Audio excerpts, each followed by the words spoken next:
Ta voix nous rend productifs. Dans cette saison de nos vies, tu fais sortir des nations, car tu es Dieu. Et nous t'acclamons ce matin. Nous t'acclamons, tu es Dieu. Elle dépouille les forêts. J'ignore quelle forêt te tenir encore en captivité par des totems, par des statuettes. Mais en ce matin, la voix de l'Éternel vient dépouiller toutes ces dominations, toutes ces autorités, tous ces trônes, tous ces règnes qui nous maintenent encore en captivité. La Bible dit, l'Éternel est sur son trône. Il était sur son trône lors du déluge. L'Éternel sur son trône règne éternellement. L'Éternel donne la force à son peuple. L'Éternel bénit son peuple et le rend heureux. Bien-aimé, ce n'est pas l'argent qui rend heureux. Ce n'est pas le mariage qui rend heureux. Mais c'est ce Dieu qui rend heureux. La Bible dit, la joie de l'Éternel sera votre force. Et en ce matin, nous l'acclamons pour la force qu'il nous communique, pour la joie qu'il nous donne. Oui, tu es Dieu et nous t'acclamons ce matin. Oui, tu es Dieu. Le peuple que tu t'es acquis en ce matin veut simplement t'acclamer. Pas comme un athlète qui a remporté une médaille, mais comme le Dieu qui règne au-dessus de tout. Le Dieu qui peut tout. Et le Dieu qui nous aime inconditionnellement reçoit toute la gloire en ce matin. Ces acclamations sont pour toi. Ces actions de grâce sont pour toi. Ces cris de joie sont pour toi.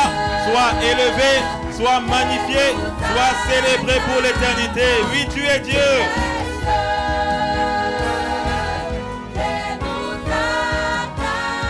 Oui, tu es Dieu.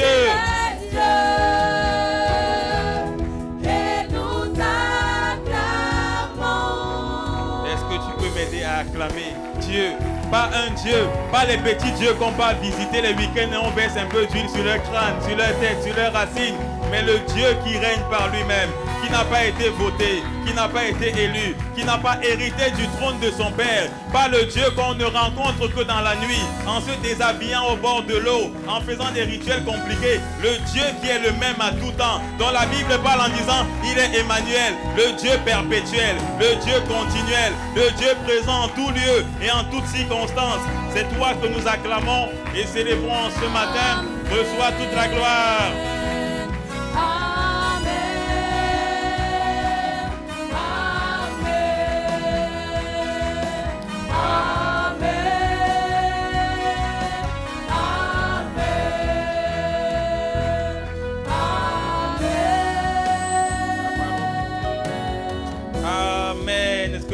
Acclamer le véritable, le seul, l'unique. Il n'a pas de duplicata, il n'a pas de photocopie, il n'a pas de reproduction. C'est lui l'unique et le seul Dieu. Amen. Bonjour à toutes, bonjour à tous. Bienvenue à Impact Centre Chrétien, Église de Douala. Nous voulons juste apporter une mention pour tous ceux qui rentrent dans ce lieu avec nous en culte pour la première fois et qui ont eu l'impression que nous avons un peu perdu la tête. Nous sommes ivres, nous le confirmons, nous sommes ivres, mais pas de vin, mais plutôt du Saint-Esprit. Amen. Donc c'est notre naturel que nous sommes en train d'exprimer. D'aucuns, après avoir consommé des liqueurs, se retrouvent dans des boîtes de nuit à se déshabiller. D'autres, au petit matin, après une nuit arrosée, on les retrouve dans des rigoles. Mais nous, on peut vous rassurer que notre folie, elle se limite ici et elle est contrôlée et elle est assez décente. Et c'est pour le Dieu des dieux que nous la manifestons. Amen. Nous sommes heureux d'être en ce lieu. Bienvenue à Impact Centre Chrétien, Église de Douala. Bienvenue dans cette représentation diplomatique du royaume des cieux qui appartient à une grande famille de plus de 100 églises dont le visionnaire est l'apôtre Ivan Castanou, pour la vie duquel nous voulons bénir Dieu. Amen. Nous voulons également célébrer Dieu pour notre autre père, l'apôtre Yves Castanou. Nous bénissons également Dieu pour leurs épouses, le pasteur Maud, le pasteur Abi Castanou.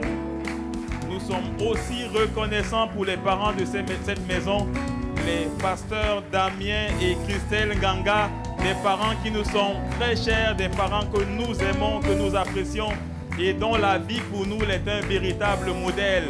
Au-delà de nous dire des choses qu'ils ne font pas, ils démontrent ce qu'ils nous demandent de faire afin que l'exemple rende réalisable. Amen. Et est-ce qu'en ce matin, nous pourrons également prendre le temps d'acclamer Dieu pour nous-mêmes, les merveilleuses créatures que nous sommes, des personnes créées à l'image et à la ressemblance du grand et merveilleux Dieu. Amen. Amen. Et avant de prendre place, je vais juste vous prier de dire bonjour à la voisine ou au voisin de gauche et de droite en lui demandant à voix basse son prénom. Parce qu'apparemment, depuis plusieurs mois, vous êtes dans la même église, mais vous vous appelez toujours frère ou excellence. En ce matin, nous voulons briser le voile des excellences et activer le voile des prénoms parce que nous sommes frères et sœurs. Amen. Nous voulons également prendre le temps d'acclamer Dieu pour la vie des chantres pendant qu'ils rejoignent leur place. Amen. Bonjour encore et nous sommes ravis d'être là ce matin. C'est un honneur, c'est une joie d'être là. Nous saluons toutes les églises connectées, celles qui sont dans la ville, qui sont dans la région du littoral, également celles qui sont au-delà, telles que l'église, la famille connectée de Ngaoundéré, de Banganté, de Kribi, qui sont au-delà de la région du littoral. Nous pensons également aux églises connectées qui sont sur place, telles que Bassa, Bonabéry. Nous pensons également à l'église de Déa, qui est également connectée en ce matin. Nous n'oublions pas l'église de Yassa. Amen. Ce matin, nous avons la joie d'être là. Nous avons également un sentiment de reconnaissance, de gratitude à l'endroit des pères et des parents de cette maison, notamment les pasteurs Damien et Christelle Nganga qui nous donnent la lourde charge, mais surtout la confiance de parler de la part du Seigneur en leur nom. Parce que ce qui sera dit ici, en plus de passer sur les réseaux sociaux, s'il y a un dérapage compliqué, par la grâce de Dieu, je serai un peu épargné et c'est eux qui recevront les boulets rouges. Donc, par la grâce de Dieu, je prie de pouvoir rester dans les sentiers des Pères. Amen. Nous sommes ravis d'être là ce matin et parlant d'eux, en général, on a l'habitude de rédiger une longue biographie lorsqu'une personne décède. On a vu des milliardaires après leur décès, on leur a fait des belles biographies sur papier glace. Ça se confondait à des journaux même officiels. Parce qu'on voulait parler de ces personnes, mais après qu'elles soient mortes. Mais certaines personnes, on tient à brosser quand même une partie pendant qu'elles sont encore en vie, pour que ce que nous brossons ne soit pas comme le culte de la personnalité, mais que ce soit un témoignage de ce que nous voyons en eux, qui nous édifie, qui nous étire et qui nous montre que l'exemple qu'eux ils ont produit est authentique et cela nous encourage à reproduire ce que nous voyons en eux. Et pour nous, ils sont véritablement un modèle et nous voulons prendre le temps d'acclamer Dieu pour leur vie. Amen. Nous sommes véritablement reconnaissants pour le bien que le Seigneur nous fait en cette saison. La parole qu'il nous envoie, sa parole est claire et donne de l'intelligence aux gens simples, tel que la Bible dit. Toute écriture inspirée de Dieu, elle est utile pour instruire, pour éduquer.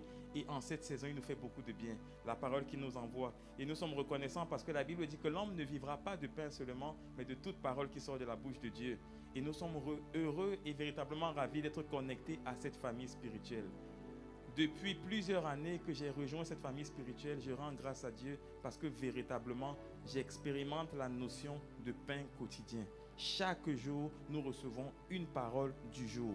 Chaque jour, nous recevons une nourriture pour notre homme intérieur, pour notre esprit, qui nous aide à tenir ferme dans la foi. Amen. Et nous sommes reconnaissants pour la vie des apôtres, Yves et Yvan Castano. Nous sommes reconnaissants pour leur vie, ainsi que celle de nos leaders ici à Douala. Nous sommes vraiment reconnaissants pour ce jour nouveau dans lequel nous rentrons. L'actualité est tellement effrayante parce qu'on peut voir combien de gens décèdent chaque jour. L'actualité, la chose la plus normale aujourd'hui, c'est le nombre de morts. C'est des personnes qui sont mortes. C'est des obus qui ont explosé. C'est devenu le naturel. Et lorsque je me rends compte que je suis encore en vie, pour moi, c'est un sujet pour acclamer Dieu parce que cela me montre qu'il n'a pas encore fini avec moi. Amen. Et l'autre bonne nouvelle, c'est que nous sommes dans une saison de moisson abondante, une saison où chacun de nous est connecté à ces récoltes, à ces bénédictions, à ces grâces auxquelles le Seigneur nous appelle, lesquelles le Seigneur veut faire, celles-là que le Seigneur veut faire sortir de nous en cette saison. Il ne veut plus que ce soit un discours ou un slogan, mais il veut que chacun de nous manifeste ces nations, manifeste cette moisson qu'il veut sortir de nous. Amen. Quel que soit le domaine d'activité dans lequel nous sommes, c'est la saison où Dieu veut être visible à travers nous. C'est la saison où Dieu nous envoie également en mission. Parce que pendant longtemps, l'Église s'est confondue à ces quatre murs. Où on se disait, ma vie en tant que chrétien, c'est venir chaque dimanche, célébrer Dieu, lui apporter mes dîmes, offrandes, être fidèle dans tout cela, rentrer chez moi le dimanche, revenir le vendredi quand le temps me le permet. Et nos vies se sont limitées à ce schéma. Vendredi à l'église, dimanche à l'église Et nous avons eu le sentiment que c'est la seule mission que nous avons. Et pourtant, dans cette saison, le Seigneur nous dit qu'il a une mission pour nous. Et Matthieu 28, 19 nous rappelle cette mission. Allez et faites de toutes les nations des disciples, les baptisant au nom du Père, du Fils et du Saint-Esprit. Amen. Telle est la véritable mission. Une mission de sel, une mission de lumière, une mission où nous devons sortir pour être visibles et pour impacter, influencer notre environnement, influencer nos salles de classe pour les élèves, influencer nos entreprises pour les employés ou même pour les chefs d'entreprise, influencer même nos quartiers par rapport au lieu où nous résidons et influencer également nos familles. Lorsqu'on va en réunion de famille, quel est le témoignage qu'on garde de toi? Est-ce celui qui attise les querelles ou est-ce celui qui ramène la paix? Est-ce celui dont on se souvient comme la personne qui rappelle toujours « élevons la voix pour recommander à Dieu ce repas » ou est-ce qu'on te voit comme celui qui discute des plus gros morceaux et qui mange même sans prier? Parce que certains dans leur famille, c'est l'image qu'on a d'eux. Souvent, on dit même que ne mettez pas tous les bons morceaux à table, laissez qu'ils se servent d'abord. Et on va sortir les bons morceaux après son passage. Mais gloire à Dieu parce que nous sommes en cette saison un véritable sel. Amen. Et la semaine dernière, nous avons survolé 2 points par rapport au thème « Comment provoquer l'enfantement des nations que Dieu veut sortir de moi ?» Et on a brossé 2 thèmes. Le premier, c'était la prière.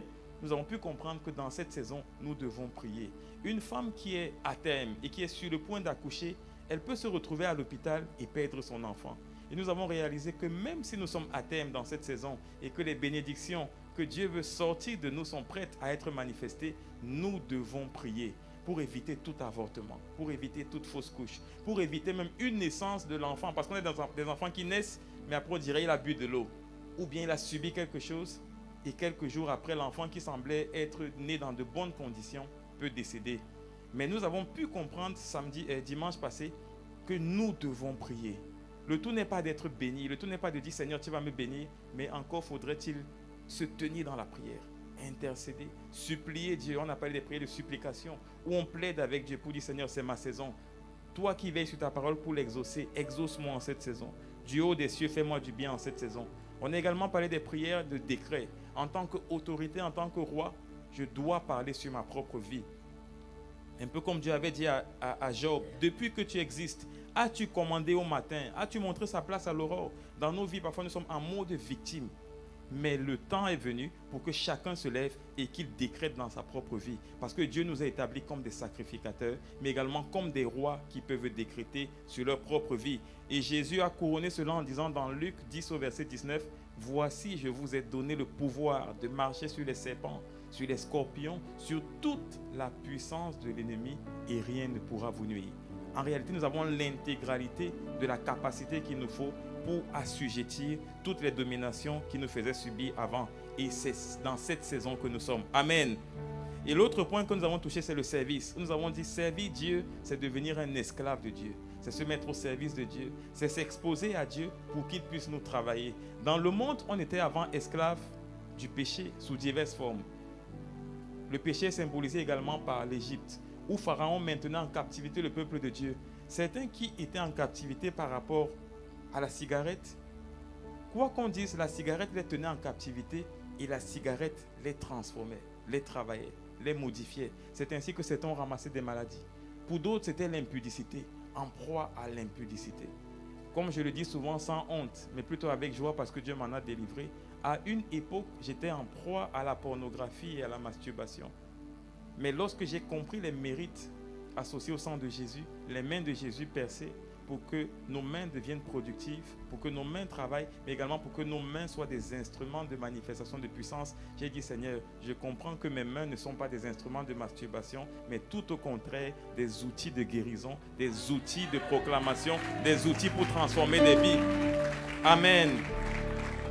Donc d'un côté, j'étais esclave d'un fléau, d'un péché, mais de l'autre côté, je me rends compte que Dieu veut toujours que je sois un esclave de lui, mais pendant que je serai esclave de lui, ce sera pour faire son œuvre, ce sera pour glorifier son nom. Amen. Et donc pendant que le péché nous maintenait en captivité et nous détruisait, Dieu veut plutôt, dans la captivité luxueuse qu'il nous offre, il dit de venir à lui, nous tous qui sommes fatigués et chargés, et il nous donnera du repos. Et il précise que son fardeau est léger et son joug est doux. C'est un esclavage où tu as le joug comme ces barres de bois qu'on met autour des coups des bœufs ou du bétail qu'on utilise. Mais il te dit que ce bois qu'on met autour du cou des bœufs, en général, ça laisse des traces. En général, ça pèse. En général, c'est pénible. Mais celui que moi, je mets sur votre cou quand vous venez à moi, il est doux. Il est confortable. On a l'impression qu'il est même climatisé. Parce que pendant qu'on sait, on ne sent pas le poids. Amen. Donc, dimanche passé, on a parlé du service qui est une opportunité pour être béni, mais également pour être transformé par Dieu. Et nous avons compris, avec l'exemple de Zacharie et d'Élisabeth, que pendant que Zacharie servait fidèlement Dieu, il a été béni, il a pu enfanter un garçon. Mais au-delà de la dimension 1, la bénédiction, nous avons pu comprendre que toute bénédiction que Dieu nous donne, c'est en fait pour qu'à l'étape 2, au-delà de nous réjouir, que la bénédiction soit un canal, un pont, une passerelle par laquelle Dieu passera pour ramener les captifs à lui, pour ramener les perdus à lui. Quel que soit le niveau d'élévation auquel Dieu te fait accéder, bien-aimé, rends grâce à Dieu pour la promotion. Invite tous les voisins, offre-leur un peu à boire, mais le lendemain, souviens-toi que tu as été élevé afin que Dieu soit reconnu là où tu es établi, afin que les multitudes qui étaient perdues en ce lieu soient ramenées à lui. Amen. Et dans cette saison où Dieu veut faire sortir de nous des nations, aujourd'hui nous allons brosser un autre point important qui est nécessaire pour que chacun de nous puisse enfanter les nations que Dieu veut faire sortir de lui. Et aujourd'hui nous allons parler de la fidélité. Et le thème que nous allons utiliser, sur lequel nous allons surfer ce matin, c'est simplement la fidélité qui permet d'enfanter les nations que Dieu veut faire sortir de moi. La fidélité qui permet d'enfanter les nations que Dieu veut faire sortir de moi. Amen. J'insiste sur moi, parce qu'apparemment certains, quand ils notent le thème, ils disent nous. Ce n'est pas un message collectif, ce n'est pas le charter, c'est un message personnel. Dieu veut faire sortir quelque chose de moi. C'est mieux que je le rappelle pour que mon âme intègre. Sinon, mon âme pensera que c'est un travail collectif dans lequel ma contribution est optionnelle. Mais il est important que je me souvienne que c'est une contribution personnelle dont Dieu a besoin parce que c'est une promesse personnelle. Amen. Et lorsque nous parlons de fidélité, on va prendre un verset biblique qui va nous accompagner dans ce sens. 1 Corinthiens chapitre 4 et au verset 2. Il est écrit, du reste, ce qu'on demande des dispensateurs, c'est que chacun soit trouvé fidèle. Et ici, nous voyons deux mots que nous allons souligner. Premièrement, dispensateur et deuxièmement, fidèle. Le mot fidèle est tiré du terme grec, oikonomos. Et ici, ce terme... Le mot dispensateur, autant pour moi, est tiré du terme grec oikonomos. Donc, dispensateur signifie intendant, signifie gestionnaire, signifie économe, signifie trésorier. En général, un dispensateur, c'est quelqu'un à qui on a confié quelque chose et il a juste pour rôle de veiller sur cette chose, d'opérer cette chose, utiliser cette chose pour le compte d'un maître ou d'un propriétaire. Un peu comme le chauffeur de bus au voiture. Quelle que soit la grosse tête qu'il fait quand il est dans le bus, ce n'est même pas son bus. Donc il n'a même pas le droit de gronder les passagers, ce n'est pas son bus. Il est juste l'intendant d'un bus qu'on lui a confié afin qu'il porte les citoyens qui ont acheté leur ticket et qu'il les amène à destination. Nous donc en tant que chrétiens, pour qu'on puisse enfanter les nations que Dieu veut sortir de nous, c'est important que dans cette saison on comprenne qu'on a le rôle de dispensateur, le rôle d'intendant. Celui à qui on a confié pour garder, celui à qui on a donné quelque chose, à qui on a dit va juste l'utiliser, mais cela ne t'appartient pas. Ce qui signifie que tous les dons, tout ce que Dieu a déposé en moi, rien de cela ne m'appartient. Tout appartient à Dieu. Amen. Et le deuxième point qui est important que nous voulons souligner en tirant de ce thème, c'est le mot fidèle, qui vient du mot grec pistos, P-I-S-T-O-S. Et pistos ici signifie sûr, ce qui est sûr, ce qui est loyal, ce qui est fidèle, ce qui ne change pas. Donc ici on parle de ce qui est sûr, ce qui est loyal, ce qui est fidèle dans les transactions qu'on nous confie, dans l'exécution des ordres qu'on a donnés, dans l'accomplissement des devoirs. En d'autres termes, pistos signifie quelqu'un qui est digne de confiance. Donc ce que nous comprenons au vu de ce thème, c'est que la fidélité qui permet d'enfanter les nations que Dieu veut sortir de moi, en fait, elle passe aussi par une chose, une autre clé. C'est rester, c'est demeurer, c'est marcher de façon fidèle. On peut voir la fidélité comme quelque chose de très large, c'est vrai, mais ce matin, on va prendre la fidélité à un niveau simple pour qu'on se comprenne facilement. Et ce matin, on va parler de rester, demeurer fidèle et de marcher dans les sentiers que nous avons vu les pères suivre. Amen. Donc, l'une des conditions pour que je puisse enfanter cette nation que Dieu veut sortir de moi, c'est être fidèle. En d'autres termes, c'est marcher dans les sentiers que j'ai vu les pères pratiquer. Amen. Parfois, on a l'impression que non, on a dit que je vais enfanter des nations. Ça veut dire que j'ai une création à l'intérieur de moi. Je vais réinventer. Non, eux, ils étaient assez limités. Ce que Dieu a mis en moi est tellement grand que ce qu'eux, ils font déjà ne peut pas me supporter. Il faut que je réinvente. Il faut que je revisite. Il faut que je revoie. Mais dans cette saison bien-aimée, pour enfanter, nous avons besoin de rester fidèles dans les sentiers des pères. Amen. Et nous savons tous qu'une des valeurs à Impact Centre Chrétien qu'on retrouve dans l'acronyme Christ, une des valeurs, c'est le I, qui n'est rien d'autre que l'intégrité. Quand on parle de fidélité, on va aussi faire un petit détour sur l'intégrité. L'intégrité n'est rien d'autre que dire ce qu'on fait et faire ce qu'on dit. Bien-aimé, est-ce qu'aujourd'hui ton langage est le même quand nous sommes ensemble et quand tu te retrouves avec tes collègues et quand tu te retrouves au quartier avec les voisins?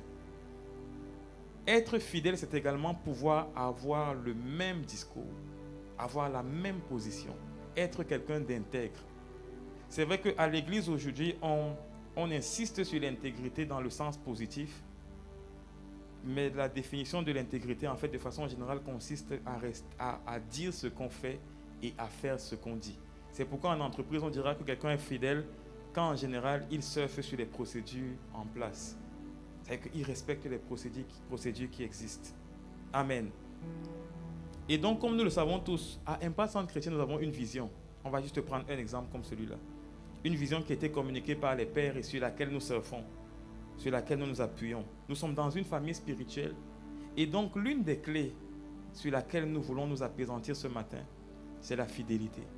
La fidélité par rapport au sentier que les pères ont établi.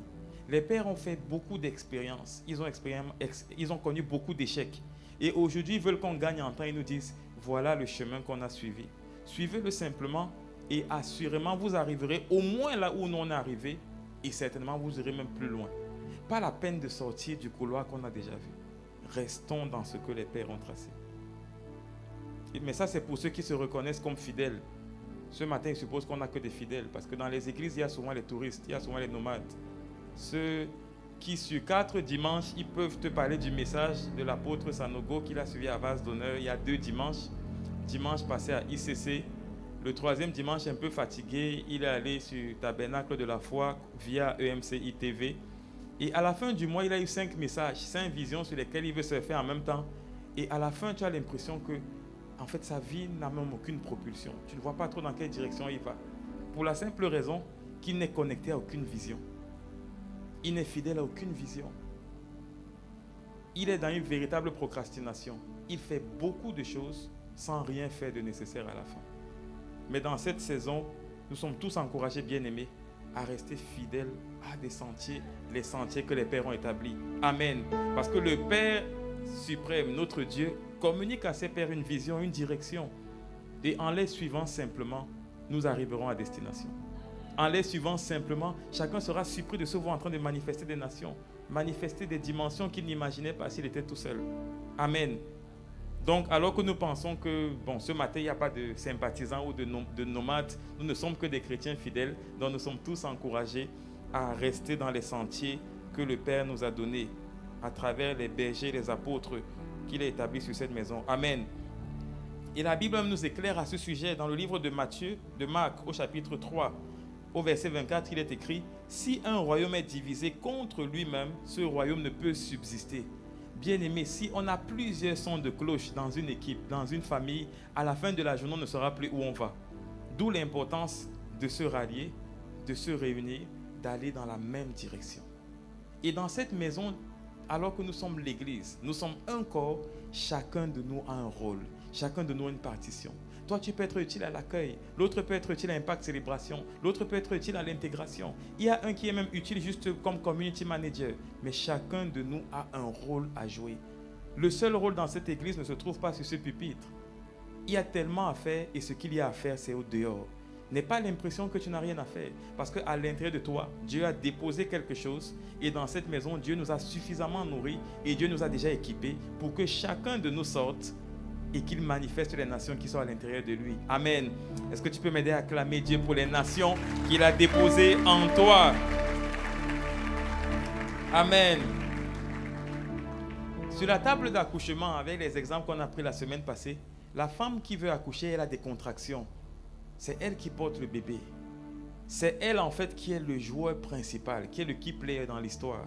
Mais malgré qu'elle soit la personne qui réunit tout le monde autour de la table d'accouchement, il est important de retenir que la femme enceinte ne peut pas s'en sortir sans les instructions du corps médical. À côté de la femme qui est sur le point d'accoucher, il y a un corps médical. Il y a des sages-femmes, il y a un médecin et parfois d'autres corps de métier selon le centre médical où on se trouve.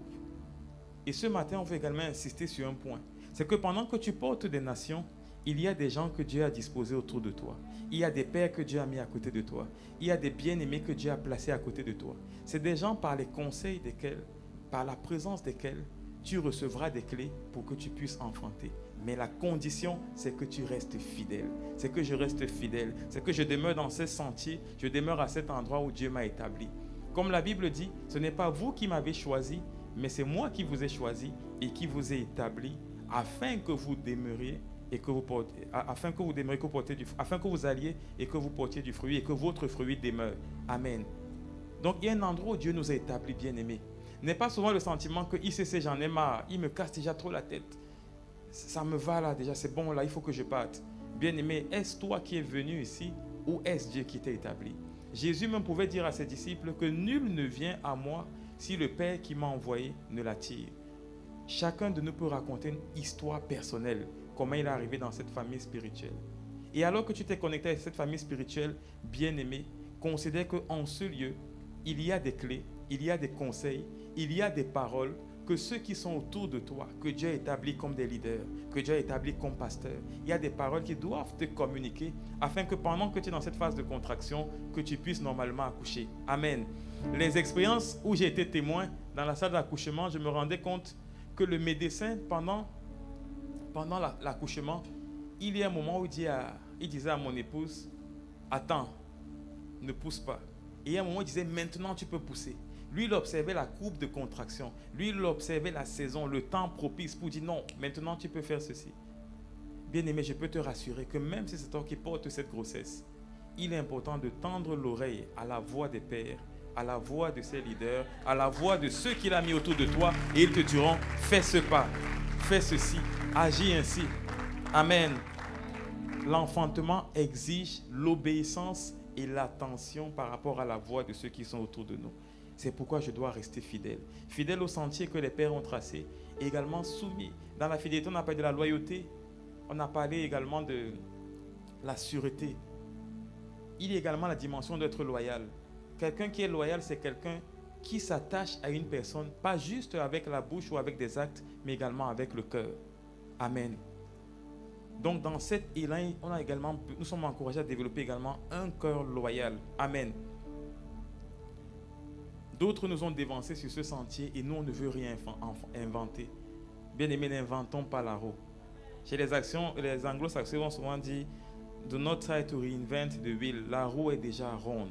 Bien aimé, ne cherche pas à créer une roue hexagonale. Elle ne tournera pas bien. Ils ont fait toutes ces expériences avant de voir que la roue circulaire, c'est la roue la plus performante. Donc n'aie pas l'impression que ICC, je pense qu'on peut changer ceci. C'est vrai que les leaders sont ouverts aux modifications, aux changements. Toutefois, après que tu aies fait des suggestions, reste soumis à ce que tu as trouvé comme sentier. Amen. Qu'une résistance face à tes suggestions ne soit pas un sujet pour ton expulsion. Amen. Est-ce qu'en ce matin, tu peux dire Amen et acclamer pour ta propre vie?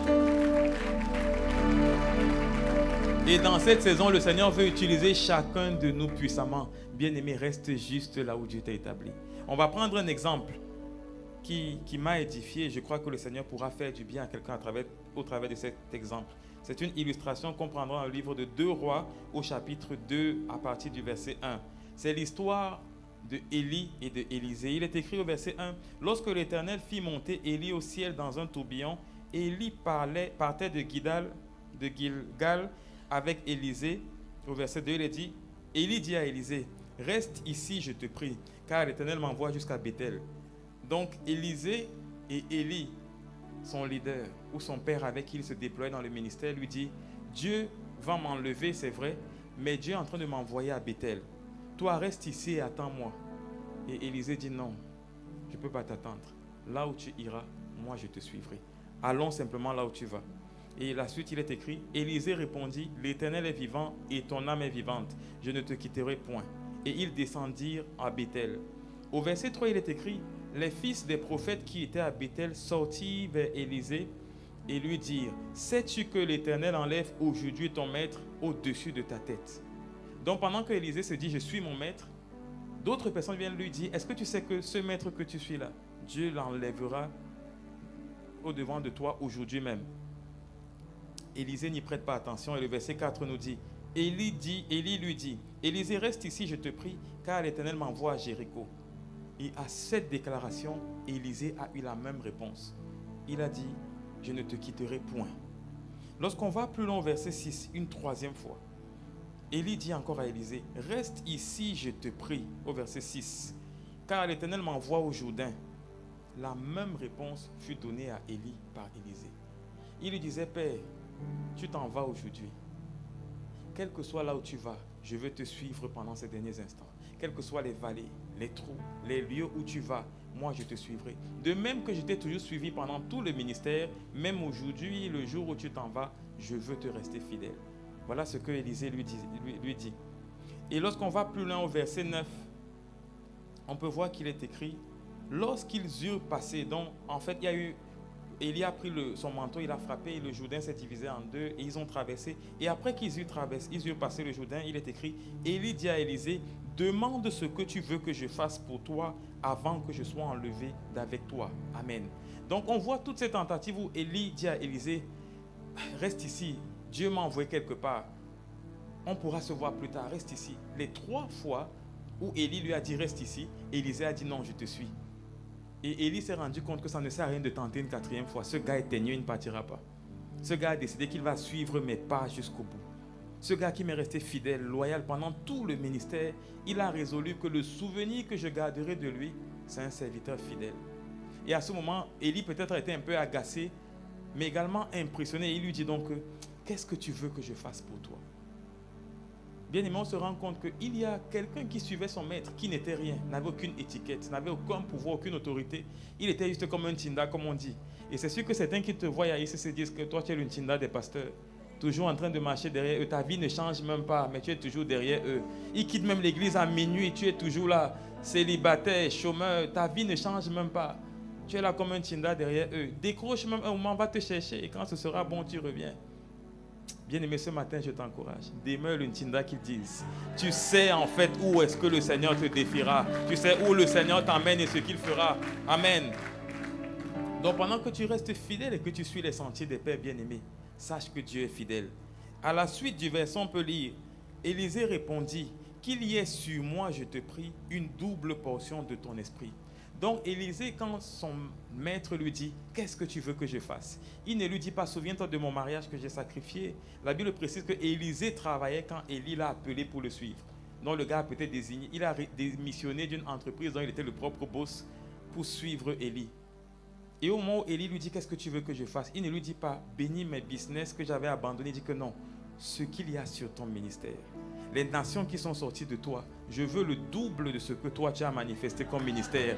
Amen. Oui, tu peux acclamer Dieu en ce matin au vu d'un digne serviteur qui est resté fidèle au maître, qui ne s'est pas dit je veux la bénédiction de Dieu. Non, il a dit je veux la main du Dieu que tu as servi, mais avec le facteur, le multiplicateur 2. Amen. Et au verset 10, il est écrit, tu me demandes une chose difficile, mais si tu me vois pendant que je serai enlevé d'avec toi, cela t'arrivera ainsi. Sinon, cela n'arrivera pas. Il lui dit donc, tu m'as été fidèle pendant longtemps, mais reste fidèle jusqu'au bout. Parce que ça se joue dans les derniers instants, ça se joue dans les arrêts de jeu, ça se joue dans les prolongations. Dans ta vie, bien aimé, dans les prolongations, dans les arrêts de jeu, mais je peux te promettre que tu vas te connecter à cette grâce. C'est cette saison de moisson. Sois rassuré, tu ne resteras pas dans cette sécheresse. Mais la condition, c'est de garder les yeux fixés, c'est de rester dans le sentier, c'est de ne pas te déconnecter, c'est de te dire, Seigneur, toi tu es fidèle. Et je resterai les yeux fixés sur toi. Je resterai dans ce sentier. Je continuerai à suivre les sentiers et le modèle que tu me communiques au travers de ces pères que tu as établis devant moi. Amen. Et au verset 14, on peut voir la suite de l'histoire. On se rend compte donc qu'Élie a été enlevé par des chars compromis. Élisée a été un peu triste pendant quelques instants, mais il a quand même pris le manteau. Et ce qu'on observe, c'est que Élisée, en fait, a été fidèle, bien-aimé. Quand Élisée prend le manteau, il est écrit au verset 14, il prit le manteau qu'Élie avait laissé tomber et il frappa les eaux et dit, où est l'Éternel, le Dieu d'Élie? Lui aussi, il frappa les eaux qui se partagèrent ça et là et Élisée passa. Bien-aimé, si on quitte le verset 14 et on va plus haut, on va lire au verset 8. Alors Élie prit le manteau, le roula, en frappa les eaux et qui se partagèrent en deux et ils passèrent tous deux à sec. Bien-aimé, l'histoire ici, si on veut la résumer, c'est que peut-être à 8h ou à 9h du matin, Élie a frappé les eaux, ils ont traversé. Si Élisée avait pris le même manteau, un bâton ou quoi que ce soit, il n'aurait pas pu réussir. Mais alors qu'Élisée restait les yeux fixés sur le maître, alors qu'Élisée a aspiré à la double portion du manteau de Élie le même jour, quelques instants après, Élisée a pris le manteau. Et sans orgueil, il se souvenait qu'il avait demandé la double portion, mais sans orgueil, il a quand même fait appel au Dieu de Élie. Et il a dit, alors que je frappe, toi, Dieu d'Élie, interviens. Et donc il a appelé, il n'y a pas eu un élan d'orgueil de ce que j'ai eu cette nation que j'espérais avoir et je peux maintenant faire le gros dos et lever la tête, la grosse tête. Il s'est dit non, je veux continuer à surfer sur ce que j'ai vu l'autre père faire. Donc il a pris le manteau et il a frappé comme le père faisait. Bien aimé, mais avec la double portion de grâce. Je ne suis pas sûr que s'il avait essayé de marcher sur les eaux, il n'aurait pas réussi à marcher. Parce qu'il avait une portion supérieure à celle d'Élie. Mais il s'est dit, au-delà de l'exaucement du double que j'ai demandé, je veux rester en toute humilité et fidélité dans ce que j'ai vu Élie faire. Amen. Est-ce que tu peux m'aider à acclamer Dieu parce que toi-même, tu t'engages à faire ce que tu as vu les pères faire. Amen. Donc on se rend compte qu'au début de son ministère, Élisée a reproduit ce qu'il a vu le Père faire. Il ne s'est pas dit j'ai le double de ce que le Père a. Il a dit je fais ce que j'ai vu ce Père faire. Amen. Ça c'est un premier point. Un deuxième point par rapport à cette portion, on va rentrer dans les versets qu'on a d'abord lus. Tout à l'heure j'ai lu le verset 3 dans le chapitre 2 et il était écrit au verset 3. Les fils des prophètes qui étaient à Béthel sortirent vers Élisée. Ça c'est lorsque Élisée suivait son père Élie et qui lui avait dit je vais à Béthel, ne me suis pas. Donc lorsque Élisée s'était entêté, il a dit non, je te suivrai, je ne te quitterai pas. Au verset 3, les fils des prophètes qui étaient à Béthel sortirent vers Élisée et lui dirent, sais-tu que l'Éternel enlève aujourd'hui ton maître au-dessus de ta tête? Donc des gens qui ne sont pas concernés par l'histoire, qui sont venus lui dire que le type que tu suis, est-ce que tu sais qu'il va même être enlevé aujourd'hui?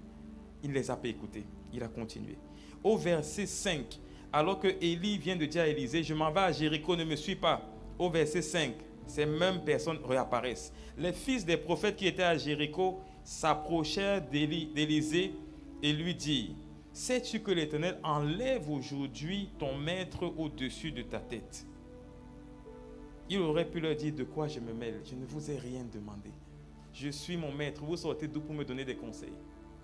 Mais bien aimé, le point important qu'on veut souligner ici, c'est la persévérance. Parce que pendant que tu vas chercher à suivre tes pères, il y a toujours un très bon frère, très spirituel, qui se rappelle que tu chômes depuis, qui se rappelle que mais toi tu vas même te marier quand? Tes parents t'ont payé toutes ces études, MBA, PhD, c'était pour venir danser à l'église, c'était ça la fin de ta vie. Il y a toujours quelqu'un de trop spirituel qui fait l'équilibre entre là où il te voit et là où tu es maintenant. On a parlé de la procrastination qui est une voie intérieure qui t'encourage à renvoyer à plus tard ce que Dieu veut que tu fasses. Mais dans cette saison, nous voulons enfanter les nations. Il y a beaucoup de voix extérieures que nous entendons, en dehors du corps médical qui perçoit les contractions et qui nous dit de pousser, et également d'autres mauvaises voix toxiques qui retentissent pour nous décourager. Un peu comme ces fils de prophètes, il y a plusieurs qui sont en embuscade, toujours pour te rappeler ce que tu ne dois pas faire, en prenant un verset biblique, en t'invitant même à prier avec toi, passer une nuit de prière avec toi. Ils sont tellement préoccupés par ta situation. Mais leur finalité, c'est en fait te faire sortir des sentiers, des directives, des instructions que les pères t'ont données et que tu les as vus eux-mêmes observer. Mais en cette saison, je proclame que dans ta vie, tu jouis, tu expérimentes cette même persévérance que Élisée et tu gardes les yeux fixés et tu demeures dans les sentiers que les pères ont tracés. Amen. Donc on peut voir ces fils de prophètes qui avec insistance, ils parlent, ils le découragent, ils le déconseillent. Mais gloire à Dieu parce que Élisée ne s'est pas découragé. Mais ces gens, ils ont une particularité. Ils sont comme des caméléons, ils changent tellement vite. Allons un peu lire au verset 16.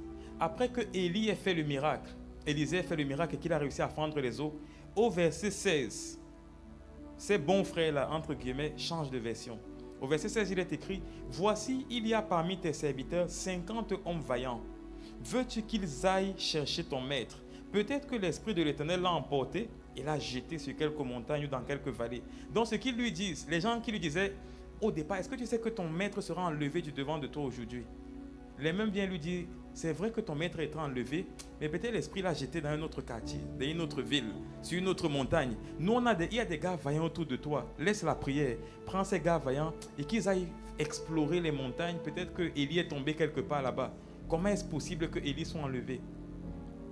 Et là, Élisée répond promptement. Il est écrit, il répondit, ne les envoyez pas. Mais au verset 17, il est écrit, mais il le pressait longtemps. Donc les gars se sont mis à le harceler. Ils l'ont tellement harcelé que Élisée leur a dit, ok, envoyez-les alors. Et quand ils sont allés regarder, ils n'ont pas trouvé. Ils sont revenus vers Élisée. Et Élisée leur dit à la fin, ne vous avais-je pas dit, n'allez pas.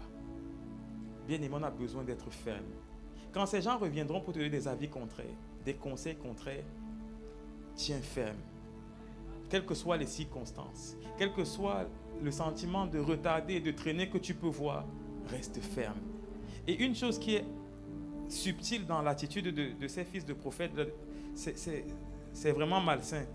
Parce que ceux qui t'ont dit, ton maître sera enlevé aujourd'hui, lorsqu'ils se rendent compte que le maître s'est enlevé, ils se rendent même compte que Élisée a pris le manteau et Élisée a fendu les eaux.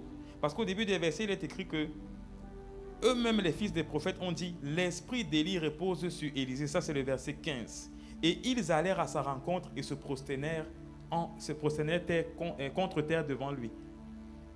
Donc, les gars sont venus et se sont dit « Non, Élie était enlevé. Élisée a pris le manteau. Élisée a fendu les eaux comme Élie le faisait. Mais allons titiller sa foi. Allons titiller sa fidélité. » On se prosterne devant lui, mais disons-lui quand même que peut-être ton maître là, il n'est même pas vraiment enlevé. Peut-être qu'il est quelque part. Bien aimé, c'était l'instant où l'enfantement s'était enclenché chez Élisée. Mais des mauvaises voix sont venues lui dire, peut-être ton maître n'est pas encore parti. C'est peut-être juste une expérience ponctuelle. Les eaux que tu as ouvertes, c'était juste un feu de paille. Quelques artifices. Ça ne durera pas longtemps. Parce que c'est sûr que ton maître Dieu l'a rejeté, balancé quelque part. Je veux juste te dire en ce matin, bien-aimé, sois ferme, sois fidèle. Parce que les mêmes qui aujourd'hui sont des mauvaises langues veulent te dire de sortir des sentiers. Demain, quand ils verront les nations sortir de toi, ils viendront t'amener à douter même de ces nations. Est-ce que c'est vraiment ce que Dieu devait manifester? Est-ce que c'est vraiment ces dons que tu es en train d'expérimenter? Ces gens sont comme des caméléons. Et les mêmes qui semblaient te décourager pour que tu décroches, les mêmes viendront encore te décourager pour que même quand ces nations commenceront à se manifester, que toi-même tu doutes et tu te dises, est-ce que c'est vraiment possible? Est-ce que Dieu est vraiment avec moi? Et pourtant Dieu avait promis à Élisée, parce qu'il veille sur sa parole pour l'exécuter, Dieu avait garanti que si jamais Élisée restait fidèle, comme Élie l'a dit par sa bouche, alors il recevrait la double portion de son maître. Et en ce matin, alors que tu demeures fidèle, bien-aimé, je déclare qu'au-delà de la double portion, que ta fidélité est récompensée, que ta fidélité est récompensée dans ton service, dans ta vie et dans tous les domaines. Dans le plan spirituel, tu expérimentes plus de la double portion. Sur le plan professionnel, le plan matrimonial, dans tous les domaines de ta vie. Alors que des voix négatives t'ont dit, tu perds ton temps avec Dieu. Un peu comme les amis de Job lui avaient dit, maudit Dieu et meurs. En ce matin, je proclame que là où le doute voulait gagner ton cœur, ta fidélité en cette saison est récompensée. Et tu reçois au-delà de ce que tu pouvais penser ou imaginer venant du Dieu fidèle. Amen. Est-ce que tu peux m'aider à acclamer Dieu en ce matin?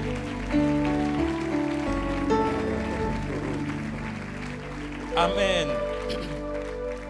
Bien aimé, donc ce qu'on doit retenir pour ce point, c'est que dans cette saison, nous devons trier nos compagnies. La Bible dit dans 1 Corinthiens 15, 33, ne vous y trompez pas, les mauvaises compagnies corrompent les bonnes mœurs. Bien aimé, la condition pour que tu enfantes les nations en cette saison, c'est qu'il y a des séparations que tu dois aussi expérimenter. Il y a des bagages inutiles que tu dois laisser. Quand tu vas souvent à l'aéroport, tu as souvent des belles choses là que tu aimes, mais on te dit, monsieur, vous êtes en dépassement de kilos. Soit vous payez l'excédent de kilos, soit vous vous en débarrassez.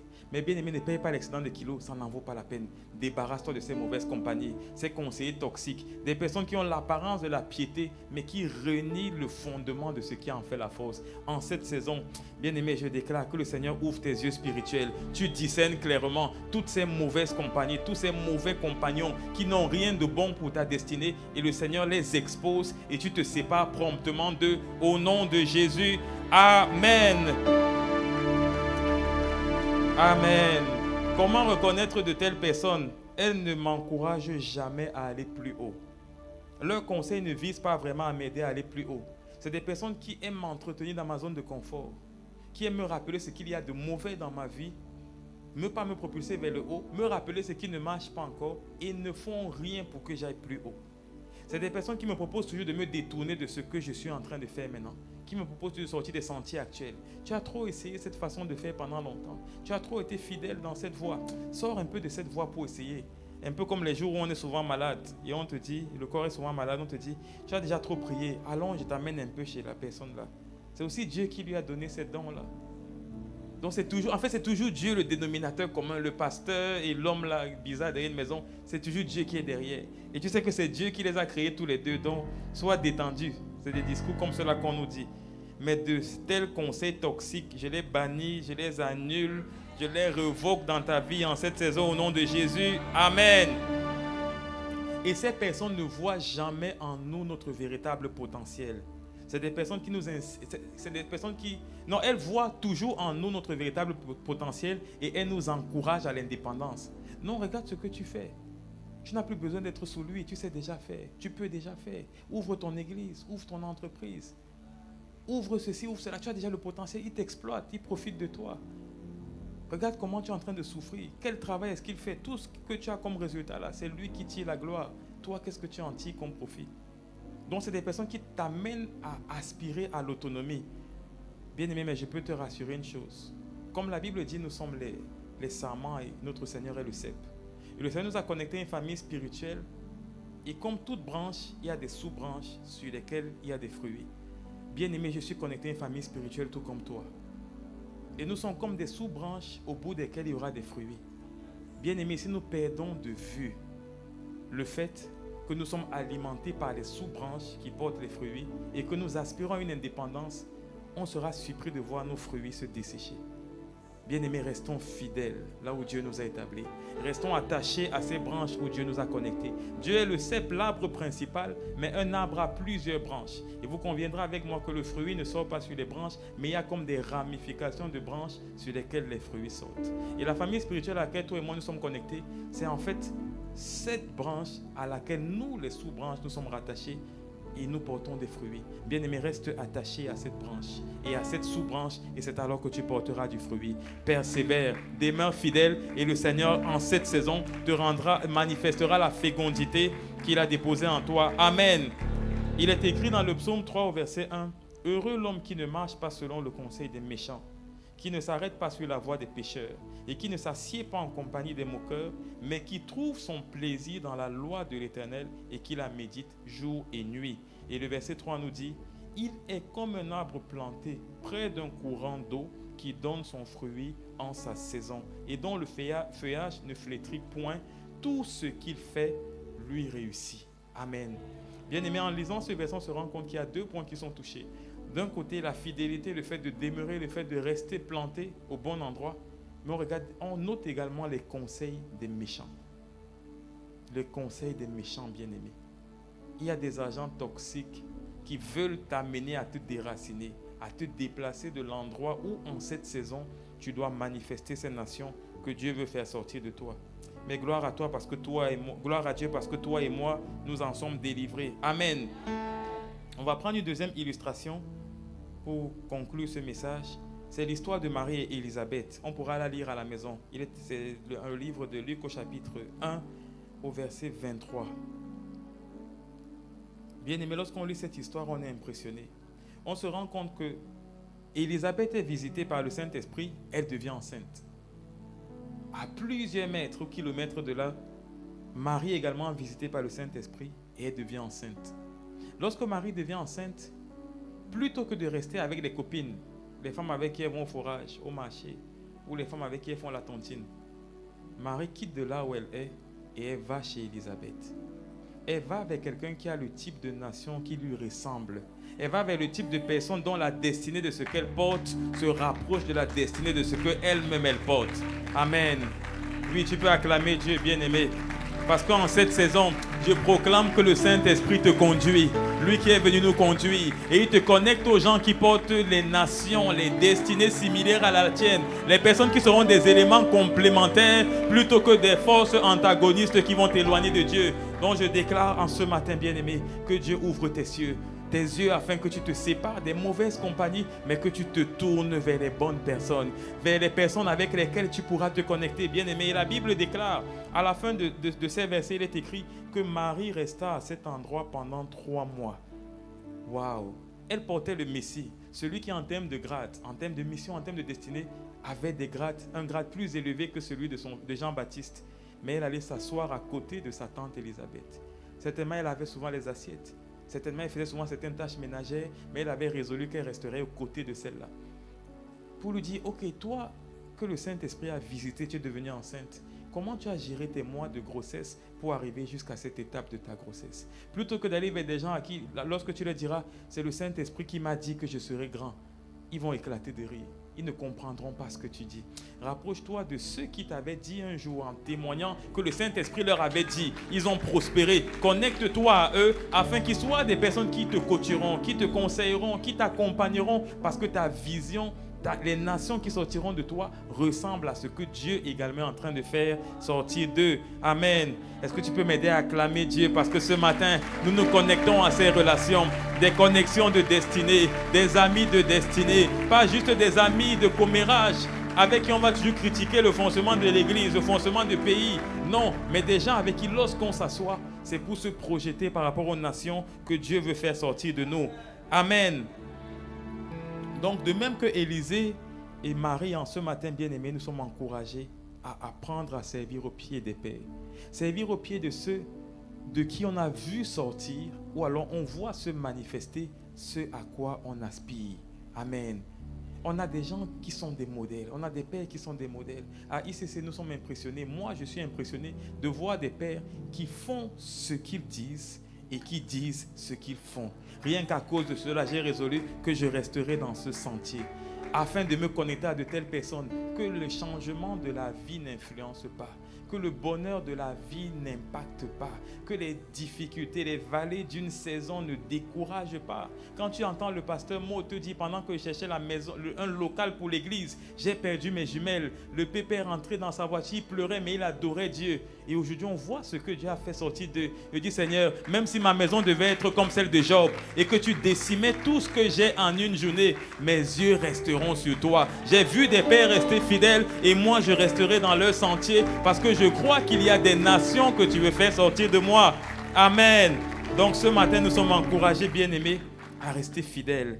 De même que ces personnes qu'on a vues dans la Bible, mais également de même que ces pères qu'on voit dans cette famille spirituelle, dans cette communauté à laquelle nous sommes connectés.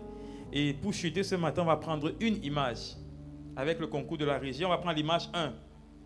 Régie, image 1, si on l'a déjà calé. C'est juste pour nous expliquer la notion de fidélité. La fidélité dans le temps. La fidélité malgré les circonstances. Ok. Je ne fais aucune propagande ou publicité. En cherchant une illustration, il est monté dans mon cœur de prendre l'exemple de Coca-Cola.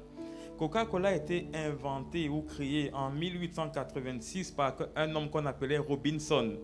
Mais on se rend compte que pendant 138 années, le concept Coca-Cola a connu des évolutions, mais pas des modifications. Si vous allez chercher, vous verrez que même les bouteilles de Coca-Cola dans le temps n'ont pas changé.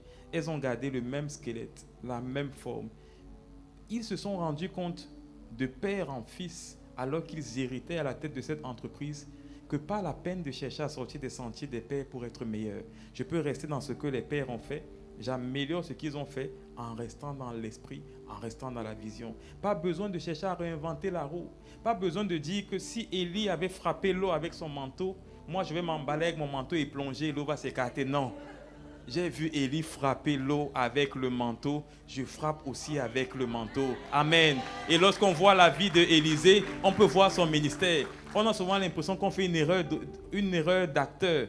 On a souvent l'impression que, mais ici qui ressuscite l'enfant, c'est Élie ou c'est Élisée. Donc on a l'impression qu'on voit des rediffusions même dans le ministère. Parce qu'il s'est dit, j'ai vu le Père faire, je reproduis ce que j'ai vu le Père faire. Le ministère avait évolué jusqu'à un niveau, comme cela on trouvait Coca-Cola. Ne venons pas changer la couleur de la boisson. Ne venons pas changer la saveur de la boisson. Ils savaient d'où est-ce qu'ils ont tiré cette couleur, ce logo et cette saveur. Restons juste dedans et mettons-nous à jour par rapport aux besoins de la société de l'heure. Mais ne nous diluons pas, ne nous dégradons pas. Et en ce matin, en tant qu'enfant de Dieu, qui veut vivre les nations que Dieu a résolu de sortir de nous, bien-aimé, je t'encourage à rester fidèle. Ne cherche pas à réinventer la roue. Il y a des pères qui ont essayé, ils ont échoué. Et aujourd'hui, ils ont déjà ce qu'ils ne font pas faire, qu'ils ont noté. Et ils nous ont déjà montré ce qu'il faut faire. Restons juste dans ce sentier. Restons juste dans ce couloir. Et nous serons surpris de voir les nations qui veulent enfanter à travers nous. Lorsqu'on lit l'histoire de Salomon, le fils du roi David, Dieu a donné le cahier des charges au père David. Mais c'est le fils Salomon qui a bâti. Et c'est le fils Salomon qui a dédié le temple. Et c'est le fils Salomon qui a expérimenté la dimension. La Bible dit que alors que tout le monde voulait rendre gloire à Dieu et célébrer le culte, même les sacrificateurs ne purent pas rendre ministère, tellement la gloire de Dieu était grande dans cette assemblée, dans cet endroit. Bien-aimés, comprenons que ce n'est pas la peine de chercher à impressionner les pères. Nous voulons juste surfer dans les sentiers des pères, continuer là où ils se sont arrêtés. Pendant qu'ils sont vivants, on fait ce qu'ils font. Assurément, lorsqu'ils partiront, on continuera. Et le Seigneur, par rapport à la saison dans laquelle nous serons, nous permettra de franchir des paliers et d'aller plus haut pour la seule gloire de son nom. Est-ce que tu peux m'aider à acclamer Dieu ce matin, alors que nous nous tenons debout pour lui rendre grâce pour la parole qu'il nous a envoyée? Si cette parole t'a fait du bien, tu peux continuer à l'acclamer, continuer à le célébrer. Parce que la Bible nous dit qu'il a envoyé sa parole et sa parole les guérit et elle leur fit également échapper de la fosse. J'ignore de quelle fosse tu étais en captivité, mais dans cette saison où Dieu veut que nous sortions des nations qui sont dedans de nous, je déclare que de toute chaîne, de toute fosse, de toute prison, de toute cage, en ce matin tu as franchi et tu expérimentes pleinement cette saison de moisson. Amen. Est-ce que nous pouvons simplement élever la voix et commencer à lui rendre grâce? Rendre grâce pour la parole qu'il nous a envoyée, rendre grâce pour la parole qu'il nous a partagée en ce matin, qu'il nous a communiquée en ce matin. Père, nous te bénissons. Merci pour cette parole dont la Bible dit qu'elle est utile pour instruire, elle est utile pour reprendre, elle est utile pour éduquer. Père, en ce matin, alors que tu nous as envoyé ta parole, nous sommes reconnaissants parce que tu viens nous faire du bien. Nous sommes reconnaissants parce que tu viens nous recadrer, alors que des émotions contraires, des voix extérieures contraires commençaient à nous éloigner de toi. Père, ce matin, nous sommes reconnaissants parce que tu nous rassures que là où tu nous as établis, c'est l'endroit où nous porterons du fruit et un fruit qui va demeurer. Père, béni sois-tu. Bien-aimé, est-ce que tu peux encore élever ta voix ce matin et supplier le Père afin qu'il te donne cette capacité à mettre cette parole en pratique? Pas juste l'écouter et l'oublier comme un auditeur oublieux, mais qu'il te donne la capacité de la mettre en pratique. Que ta volonté ne soit pas la seule chose qui te communique, mais que la capacité également nous soit transmise en ce matin. Et en cette saison, nous voulons manifester des nations. Oh Père, nous te bénissons. Toi qui nous dis dans ta parole, vous m'invoquerez. En ce matin, nous t'invoquons. En ce matin, nous t'appelons. En ce matin, nous te supplions. En ce matin, oh Père, nous nous abandonnons à toi. Et en ce matin, nous te disons, prends ma vie, transforme-la, Père. Là où la rébellion persistait, là où l'entêtement subsistait, Père, en ce matin, je te dis, prends ma vie et transforme-la. Toi qui de moi veux faire jaillir, surgir des nations, en ce matin, je te dis simplement, prends ma vie et transforme-la. Prends mon cœur et restaure-le. Là où il y a eu des blessures, des frustrations, oh Père, en ce matin, je répands mon cœur à tes pieds. Et mon esprit, viens le changer, je t'en supplie. Mon esprit et change-le. Oui, prends ma vie, Seigneur. Prends ma vie. Tu sais où tu m'amènes. Tu sais les nations que tu veux sortir de moi en cette saison. Oui, Seigneur, prends cette vie et transforme-la. Prends mon cœur. Ce cœur blessé, ce cœur frustré, ce cœur déchiré, ce cœur meurtri que toi tu connais. Oui, restaure mon cœur, Seigneur, dans cette saison où tu veux me faire manifester des nations. Oui, change mon esprit là où l'assoupissement, la lourdeur, la médisance, des esprits contraires au Saint-Esprit avaient pris les devants dans ma vie. Oh Seigneur. Oh Père, en ce matin, nous te bénissons. Merci parce qu'en ce matin, tu transformes nos vies. Merci parce qu'en ce matin, tu restaures nos cœurs. Merci parce qu'en ce matin, tu nous donnes un esprit qui t'honore, un esprit qui est sanctifié, un esprit qui honore le Saint-Esprit, un esprit qui confesse le Christ. Merci Seigneur. Ce matin, nous t'acclamons pour la parole que tu nous as envoyée. Nous te bénissons pour la force que tu nous communiques. Oui, merci parce que tu le fais. Gloire à toi parce que tu le fais. Oui, fais-le Seigneur. Oui, fais-le. Au-delà d'un chant, est-ce que tu peux le dire comme un cri de détresse, comme une prière? Tu connais les sentiments qui t'animent, tu connais les fardeaux qui pèsent sur ton cœur, tu connais les vallées, les épreuves par lesquelles tu passes. En ce matin, dis-lui de tout ton cœur, oui, fais-le. Oui, Seigneur, en ce matin, nous nous livrons à toi. En ce matin, nous t'invoquons. En ce matin, alors que nous t'avons prié, nous croyons que tu nous exauces. Sois élevé, sois magnifié, sois davantage acclamé et célébré. C'est au nom de Jésus que nous te célébrons ainsi, que nous t'avons ainsi prié. Et nous disons Amen. Oui, est-ce que tu peux encore m'aider, bien-aimé, à acclamer? Moi-même, j'ai été tellement béni par cette parole que j'aurais hâte. J'ai hâte de rentrer, relire les notes, de rentrer, réécouter le message, afin que ma fidélité, ma persévérance soit boostée en cette saison où Dieu veut sortir des nations de toi et de moi. Amen. Est-ce que nous pouvons prendre place pendant quelques instants, le temps pour nous de donner l'occasion à une personne qui a reçu le message ce matin. Vous avez écouté la parole, vous avez été touché, elle vous a fait du bien. Vous voulez que votre vie change, vous voulez honorer Dieu par cette fidélité, par la persévérance dont on a parlé, par la loyauté. Mais vous réalisez également que vous n'avez jamais donné votre vie à Jésus. Ce matin, nous voulons donner l'occasion à quelqu'un qui n'a jamais accepté Jésus comme Seigneur et Sauveur. Nous voulons donner l'occasion à quelqu'un pour faire cette prière.